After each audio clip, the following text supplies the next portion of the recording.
औज़ुबिल्लाहिमिनश्शैतानिर्रजीम बिस्मिल्लाहिर्रहमानिर्रहीम।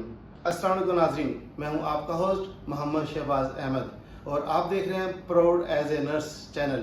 ये वो प्लेटफॉर्म है जहां पाकिस्तान और दुनिया भर की नर्सेज को हम आपसे मिलवाते हैं और इनकी कीमती तजर्बात, इनकी एजुकेशन, इनकी एक्सपीरियंस और इनकी लीडरशिप स्टाइल हम आप तक नाज़रीन तक पहुँचाते हैं। और ये हमारे वो हीरोज़ हैं जो अपने प्रोफेशन को बड़ी खूबसूरती से फ़ख्र से निभा रहे हैं। आगाज़ कुछ यूं करते हैं, पूछो मेरे सफ़र की दास्तां ऐ दोस्तों, हर कदम पे नर्सिंग ने दिया हौसला नया, कभी रातों की थकन कभी मरीज़ की दुआ, यही है ज़िंदगी, यही है हमारा वादा हुआ। आज मैं आपकी मुलाकात एक ऐसी शख्सियत से कराने जा रहा हूँ जो किसी तरीके की मोहताज नहीं है और उन्होंने अरसा 35 साल से 35 ईयर से वो पाकिस्तान में कराची के अंदर मुख्तलिफ हॉस्पिटल में बड़े ओहदों में फायदे रहे हैं और हमारे करंट जो है वो nursing superintendent Dow university hospital और director of nursing even program के हमारे डायरेक्टर हैं इंस्टीट्यूट ऑफ नर्सिंग के। और मैं आपको ये बात भी शेयर करता चलूँ कि डाउ यूनिवर्सिटी हॉस्पिटल, डाउ यूनिवर्सिटी इंस्टीट्यूट ऑफ नर्सिंग पूरे पाकिस्तान का, बोले कराची का पहला इंस्टीट्यूट है जहाँ पे बेशुमार हमारे नर्सिंग के स्टूडेंट जो है हर साल ग्रेजुएट हो रहे हैं और पाकिस्तान में और पूरी दुनिया में अपना नाम रोशन कर रहे हैं। तो मेरी भी खुशकिस्मती है कि मैंने भी सर के अंडर में कुछ वक्त गुजारा और सर की कैद से मैंने भी बहुत सारा इस्तेफादा हासिल किया और आज आपकी मुलाकात कराने जा रहा हूँ सर नदीम साहब से। और इनकी काबिलियत, इनकी एजुकेशन मैनेजमेंट, इनकी नर्सिंग मैनेजमेंट और इनका लीडरशिप स्टाइल हम सब के लिए एक सबक आमेज हो सकती है। और मैं उम्मीद करता हूँ और सर नदीम साहब को मैं प्राउड एज ए नर्स के चैनल पर हम खुशामदीद कहते हैं और सर का बहुत बेहद शुक्रगुजार हैं कि सर ने हमें अपना कीमती वक्त दिया। आए आपकी मुलाकात कराते हैं सर नदीम साहब। अस्सलाम सर। सर प्लीज़ आपसे रिक्वेस्ट है कि आप अपने बारे में कुछ बताइए हमारे नाज़रीन सर। बिस्मिल्लाहिर्रहमानिर्रहीम। बहुत शुक्रिया शहबाज आपका, आपने अपना टाइम दिया। अच्छा, 1988 जब मैंने नर्सिंग के लिए सफ़र अपना स्टार्ट किया था, मैट्रिक किया था। मैट्रिक के बाद किसी ने हमें नहीं बताया था कि नर्सिंग होती क्या है, ना कोई इतना लोग उस वक्त जानते थे कि मेल नर्सिंग क्या होती है। और उस वक्त मेल नर्सिंग 88 में होती भी नहीं थी सिवाय एक लियाकत नेशनल हॉस्पिटल के। उस वक्त मैंने जो 300 रुपये के ऊपर हमारी ट्रेनिंग थी 6 महीने की, जो नर्स एड की ट्रेनिंग चलाती थी, वो ट्रेनिंग मैंने की थी NICVT के अंदर। तो ट्रेनिंग के बाद 6 महीने की हमने ट्रेनिंग की। उसके बाद हमारी जो सैलरी लगी थी 1988 के अंदर 1160 रुपये थी। वहाँ से हमने अपना सफ़र स्टार्ट किया। लेकिन जब मैं काम करता था तो मेरे को फील होता था कि ये उस स्टैंडर्ड पे नहीं है जो होना चाहिए। उसके लिए मैं बहुत कोशिश करता था कि मैं कुछ और करूँ। फिर मैंने क्या करा कि ECG टेक्नीशियन का कोर्स होता था JPMC के अंदर, 6 मंथ का कोर्स था, 1 ईयर का कोर्स था। मैंने वो 1 ईयर का कोर्स अपनी ड्यूटी के अलावा जाके वहाँ पे सुबह के अंदर परफॉर्म करता था और वो ट्रेनिंग मैंने की सिंध मेडिकल फैकल्टी बोर्ड से। सर्टिफिकेट मिल गया। फिर वो सर्टिफिकेट मेरे काम किस टाइम में आया कि NICVT के अंदर हमारे एक टेक्नीशियन थे, उनकी एक्सपायरी हो गई थी एक्सीडेंट के अंदर। तो उनकी पोस्ट खाली हुई तो फिर वो उस पोस्ट पे भी मुझे प्रमोट कर दिया गया ECG टेक्नीशियन के लिए। तो मेरा ग्रेड अपग्रेड हो गया। उसके बाद फिर भी मैं सोचता था कि ये चीज़ें अभी मेरे को कम है, मेरे आगे और कुछ करना है, आगे कुछ करना है, ये चीज़ अभी सफ़र कंप्लीट नहीं कर रहा। तो उसके लिए फिर मैंने देखा, मशवरा किया, तो कुछ चीज़ समझ में नहीं आई थी। उस दौर में 1988 तक हम पहुँच चुके थे। 1988 के अंदर मैंने DHMS का कोर्स किया इंप्रेस मार्केट पे, जो सेंट जॉन्स कॉलेज है वहाँ से, 4 साल का। लेकिन मुझे उसमें भी मज़ा नहीं आया क्योंकि उसकी एजुकेशन टोटल उर्दू में थी और जो हमने नर्सिंग में बाद में पढ़ी है उसमें ज़मीन आसमान का फर्क था। तो यही वजह है कि आज तक मैंने कभी अपने नाम के आगे डॉक्टर नहीं लगाया। मैं प्राउड करता हूँ कि मैं नर्स, ठीक है। फिर इसी टेक्नीशियन करने के बाद फिर इस्लामिक मिशन जो हॉस्पिटल था, जो अब आजकल मौजूदा इंडस के नाम से, वहाँ पे सेल्फ फाइनेंस के ऊपर ट्रेनिंग शुरू हुई थी 1988 में ही हुई थी यहाँ पे। मैंने उसमें एडमिशन लिया, फिर वहाँ से मैंने अपना नर्सिंग का प्रोफेशनल नर्सिंग सफर स्टार्ट स्टार्ट किया। जी सर। 3 साल की पूरी ट्रेनिंग कंप्लीट की। उस 3 साल की ट्रेनिंग के बाद क्या हुआ कि NICVD के अंदर ही मुझे प्रमोट कर दिया गया। जब ट्रेनिंग कंप्लीट हो गई तो मुझे ग्रेड 16 के अंदर प्रमोट कर दिया। फिर मैंने ट्राई करी थी पाकिस्तान से बाहर जाने की, उस दौर में सब लोग जा रहे थे इंग्लैंड, मैंने भी की, लेकिन अनफॉर्चुनेटली नहीं हुआ। फिर मैंने बोला कि नहीं, अब मैंने पाकिस्तान में ही काम करना है। उसके बाद मैंने मेरी स्पेशलाइजेशन की, डिपकार्ड किया, मैंने NICVD से ही किया डिपकार्ड। NICVD से डिपकार्ड करने के बाद फिर मैंने 2005 में अपना कंप्लीट किया डिपकार्ड। उसके बाद 2006 के अंदर यहाँ पे डाउ यूनिवर्सिटी ने ऑफर किया था BSN, पब्लिक सेक्टर यूनिवर्सिटी के अंदर पहला था। इसी तरीके से इंडस में भी पहला बैच था मेल नर्सिंग का ना, तो उसमें भी पहले बैच में था मैं। ज़बरदस्त। और डाउ के भी पहले बैच में, डाउ यूनिवर्सिटी के जो BSN का बैच था उसमें भी मैं पहले बैच में था। तो यहाँ पे हमने की है, जब ट्रेनिंग कंप्लीट हो गई तो फिर यहीं जॉब की ऑफ़र आ गई। तो फिर मैं NICVD की अपनी जॉब 18 साल की जॉब छोड़ के स्विच कर गया मैं जी सर। एज ए लेक्चरार के तौर के ऊपर के बड़ी टीचिंग में की नीड है अभी। तो फिर मैंने डाउ को ज्वाइन कर लिया। आज तक मैं डाउ के साथ ही नहीं लेके। अच्छा, इस दरमियान में फिर एजुकेशन को मैंने अभी रोका नहीं, फिर मास्टर्स ऑफर किया गया डाउ के अंदर, पहला बैच था, उसमें भी एडमिशन पहले नहीं हुई। माशाल्लाह सर, ज़बरदस्त। तो तकरीबन एक ही रहा मेरे लिए बेनिफिट के मैं तकरीबन पहले बैच में रहे। तो एक पहला बैच जो होता है वो एक नाम होता है, यादगार भी कहलाता है। वो कंप्लीट हो गई, आज तक यहाँ पे हूँ और अभी मौजूदा दौर में। अच्छा, बीच के दरमियान में जब मैंने ट्रेनिंग इधर जॉब शुरू कर दी अपनी, तो फिर मुझे एडिशनल चार्ज दिया गया एज ए नर्सिंग सुपरिटेंडेंट का डाउ हॉस्पिटल का। डाउ हॉस्पिटल के लिए मैं 2013 में से लेकर 2018 तक मैं वहाँ पे एडिशनल चार्ज के ऊपर नर्सिंग सुपरिटेंडेंट की पोस्ट पे काम करता था। फिर दोबारा उनको यूनिवर्सिटी को ज़रूरत थी लेक्चरार्स के लिए, तो फिर वापस मेरी पोस्टिंग दोबारा IIM के अंदर। तो जब से मैं अब तक यहाँ काम कर रहा हूँ। और अब मौजूदा जो हमने इवनिंग प्रोग्राम शुरू किया है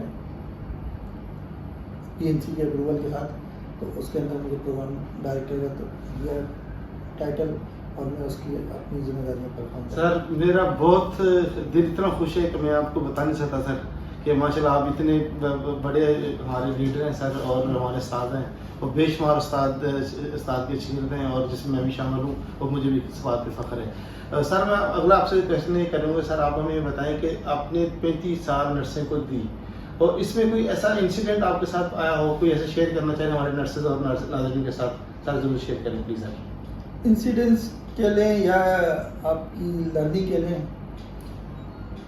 जब मैं इसके क्या नाम है NICVD के अंदर काम करता था तो नर्सेट था, तो उस दौर के अंदर एक्सपर्टीज मेरे को सीखने का शुरू से शौक था। अपनी तारीफ नहीं करना चाहिए, लेकिन मैं बता रहा हूँ सीखने का मुझे शौक था। तो CVP लाइन वगैरह पास करना, ETT डालना, ये मैं प्रैक्टिस में मुझे आती थी। ECG पढ़ लेता था, आज तक भी लोगों को पढ़ा भी देता हूँ, तो अभी भी भूला नहीं हूँ 18 साल गुजरने के बाद। लेकिन ये था कि मैं लर्निंग करता था। तो एक दिन ऐसा हुआ कि डॉक्टर्स थे हमारे पास, अच्छा JPMC में भी कोई ट्रेनिंग कर रहे थे, तो वहाँ पे उन्होंने CVP एक पेशेंट को इंसर्ट करके आ गए थे। रात में वो प्रॉब्लम कर गई।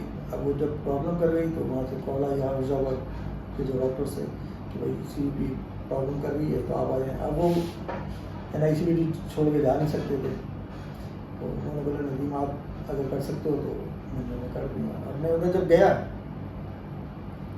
तो उन दिनों ही मैं ECG टेक्नीशियन की ट्रेनिंग भी कर रहा था जिना के अंदर, तो वो डॉक्टर्स मुझे देखते थे वहाँ पे ECG मशीन पे ECG करते हुए भी। तो जब मैं वहाँ CVP करने गया तो बोले को आप डालोगे, मैं ही डालूंगा। क्या नहीं आप कैसे डालोगे? मैंने भैया आप डॉक्टर से बात कर लें अगर वो आपको बोलते हैं। उन्होंने तो फ़ोन पे बात करी, उन्होंने नहीं ये डाल दिया। मैंने 12 अल्लाह का शुक्र है कि पहली ब्रेक के अंदर ही मैंने CVP इंसर्ट करी, उसको पेशेंट को इंसर्ट करी और उनको रन करके दिखा दिए, वही चल रही है। अब वो जो डॉक्टर से उनका बिहेवियर बिल्कुल डिफरेंट हो गया मेरे साथ ना, डिफरेंट सेंस हो गया। सर आप ये बताइए किस एंगल के ऊपर आपने इसको डाली है, सीपी जो इंसर्ट की है आपने, क्या एंगल था, क्या आपने, तो उस वक्त मेरे पास एजुकेशन नहीं थी, थ्योरी नहीं थी, प्रैक्टिस थी। जी सर।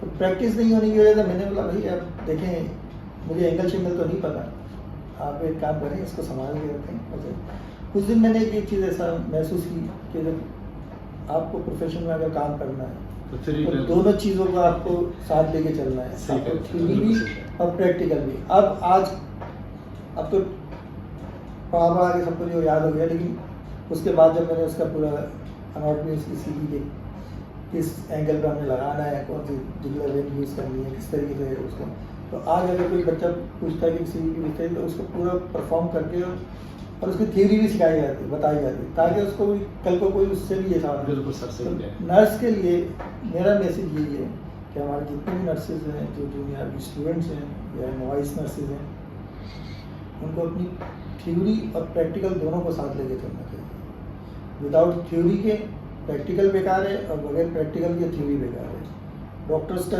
अगर आपने देखा होगा, किसी की वो नहीं करते, लेकिन डॉक्टर्स को एक प्रॉब्लम क्या आती है कि डॉक्टर्स थ्योरी में तो बहुत एक्सपर्ट होते हैं, लेकिन प्रैक्टिकली उनके पास नहीं होता, प्रैक्टिकल स्किल उनके पास नहीं होती। इस वजह से जब भी उनको नीड पड़ती है वो नर्स की ही ज़रूरत पड़ती है उनको, क्योंकि नर्स एक्सपर्ट होता है, क्लिनिकल एक्सपर्टीज होती है। तो जितना आप काम करेंगे, जितनी एक्सपर्टीज आपकी बढ़ती चली जाएगी, उतनी ही आपकी रिस्पेक्ट भी बढ़ती जाएगी। लोग कहते हैं कि नर्स की रिस्पेक्ट नहीं है, मैं बोलता हूँ नर्स की रिस्पेक्ट बहुत है। कब? जब उसको उसका काम आता हो। अगर आपको काम में नहीं आप परफेक्शन है आपकी, तो कोई आपकी इज्जत नहीं होता। लोग फेस देख के इज्जत नहीं करते, इज्जत जो करते हैं आपके काम की। बिल्कुल सर, आपने छोटी सी एग्जाम्पल अगर दे दूँ, अगर हम वार्ड में काम कर रहे हैं, किसी वार्ड में मैं जाऊँ और मुझे काम नहीं आता होगा, तो जो वार्ड का इंचार्ज होगा वो बोलेगा कल से इसको नहीं भेजना, मैं इसको काम नहीं आता। सही कह रहे सर, वैसे लेकिन वो किसको प्रीफर करेगा? जिसको काम आता होगा। वो बोलेगा इनको भेजो, ये मेरे साथ काम कर लेते हैं, इनको नहीं भेजना, ये काम नहीं आता। तो इसलिए नर्स को अगर अपनी इज्जत बनानी है, हम बोलते हैं कि प्रोफेशन की इज्जत नहीं है, प्रोफेशन की इज्जत बहुत है, लेकिन वो बाय फेस नहीं है, बाय आपके वर्क है। सर को मैं बहुत अप्रिशिएट करता हूँ, और बाकी साहब ने जो ज़बरदस्त बताया हमें। सर नाज़रीन, मैं आपको ये बताता चलूँ कि डाउज यूनिवर्सिटी हॉस्पिटल और इंस्टीट्यूट ऑफ नर्सिंग एक बहुत बड़ा अदारा है, और यहाँ हज़ारों की तादाद में हर साल हमारे नर्सेज जो है ग्रेजुएट हो रहे हैं। और सर हमारे वहाँ के आईओएन के डायरेक्टर हैं नर्सिंग के और इवन प्रोग्राम के। तो सर से हम पूछते हैं कि सर यहाँ आईओएन में कौन कौन से प्रोग्राम आजकल आप लोग चल रहे हैं, और हो रहे हैं आप लोग के? अच्छा, शुरू में हमने जब 2006 के अंदर शुरू हुआ था, जिसमें हम भी इनरोल थे, उस वक्त सिर्फ पोस्ट RN BSN था। फिर हमने 2011 के अंदर जेनेरिक BSN शुरू कराया। फिर हमने 2010 के अंदर मास्टर स्टार्ट कराया डाउ यूनिवर्सिटी में। अब भी हम कोशिश कर रहे हैं कि PhD स्टार्ट हो जाए, क्योंकि हमारे कुछ फैकल्टीज जो है वो अभी इस वक्त PhD करने गए हुए हैं, लीव के ऊपर हैं, PhD की लीव पे।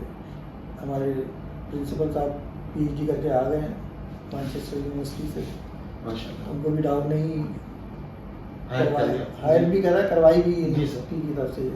तो ये डाउ यूनिवर्सिटी में एक प्रोफेशनल डेवलपमेंट का जो बात की जाती है कि अपनी प्रोफेशनल किस तरीके से डेवलप किया जा रहा है, तो उन्होंने हमें डायरेक्टर को ऑफर की। और दूसरी हमारी एक्स डायरेक्टर इस वक्त गई नहीं है, मौजूदा, जो उसका क्या नाम PhD करने गई है। तो PhD हमारे पास हो जाएंगे, तो इंशाल्लाह हम PhD भी नर्सिंग डाउ के अंदर शुरू कराने वाले हैं फ्यूचर के अंदर, और बहुत सून इंशाल्लाह सर। उम्मीद है कि सर का डाउ यूनिवर्सिटी, इसमें कुछ शक वाली बात नहीं कि बहुत बड़ा सेक्टर है सर। सॉरी, बाकी अभी जो इवनिंग प्रोग्राम है, ये भी हमने इसका क्या नाम है पब्लिक सेक्टर के अंदर सबसे पहले हमने ही शुरू कराया है PNC की परमिशन के साथ। तो अभी पहला पेज हमारा ले लिया, रन कर रहा है हमारा प्रोग्राम। सर हम सर के इतने तजर्बात हैं और सर की इतनी स्टोरी है कि अगर मैं बयान करना चाहूँ तो मेरे ख्याल में हमारे पास टाइम शार्ट हो जाएगा। और सर से मैं पूछूंगा कि सर हमारे लीडर हैं और साहब इतने बड़े इंस्टीट्यूट को रन कर रहे हैं। सर से हम पूछेंगे, सर आप हमें बताएं कि हम नर्सिंग प्रोफेशन को एम्पावर कैसे कर सकते हैं सर? सर प्लीज़ ज़रा इस पर कुछ रोशनी डालेंगे आप? सबसे पहले तो प्रोफेशन के साथ जब तक कोई बंदा लॉयलेट नहीं होगा, तो जब तक नहीं होगा।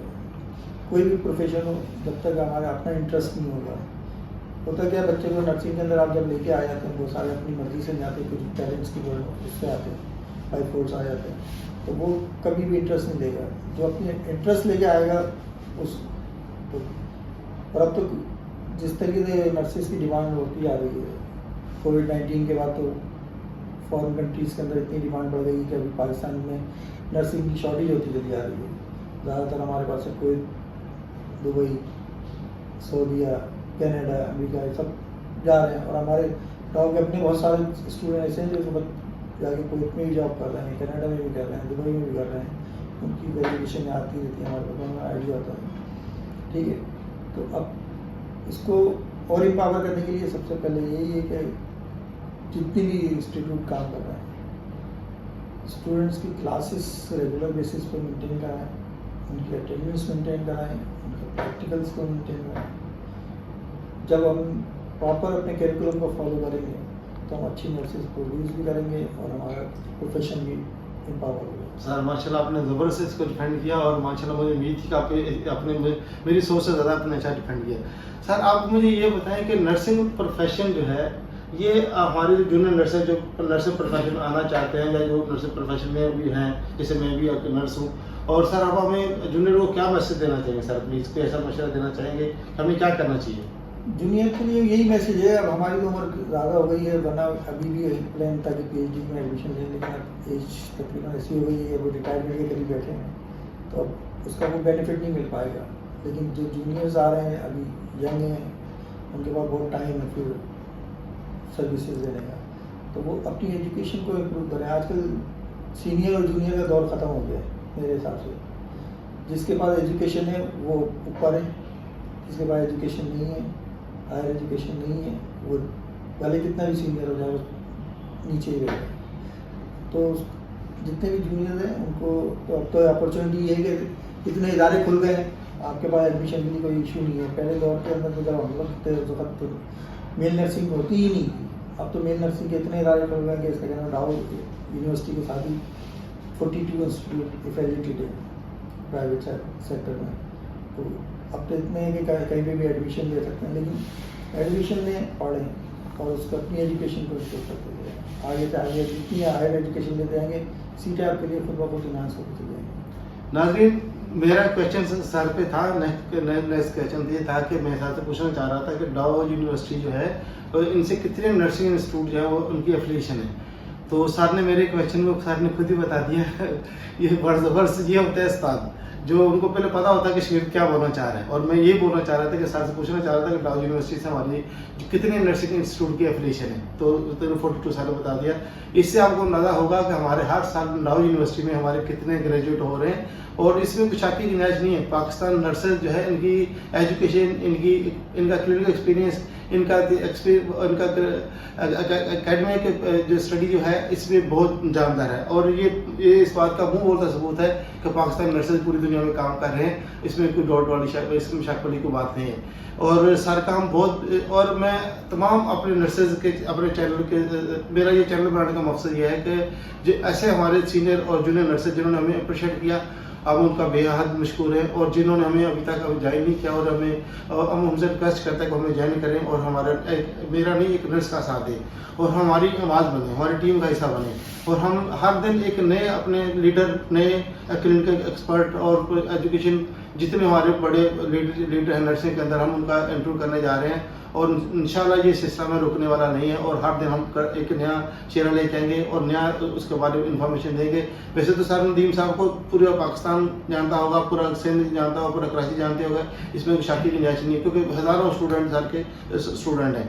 लेकिन आज की जो इन्फॉर्मेशन थी वो शायद किसी के पास भी नहीं थी जो मैंने सर से निकाली। और सर का मैं बेहद मशकूर हूँ कि सर ने हमें टाइम दिया, इसके लिए सर का तहे दिल का मशकूर। सर बहुत शुक्रिया। बहुत शुक्रिया। Thank you sir, thank you sir, thank you sir, thank you.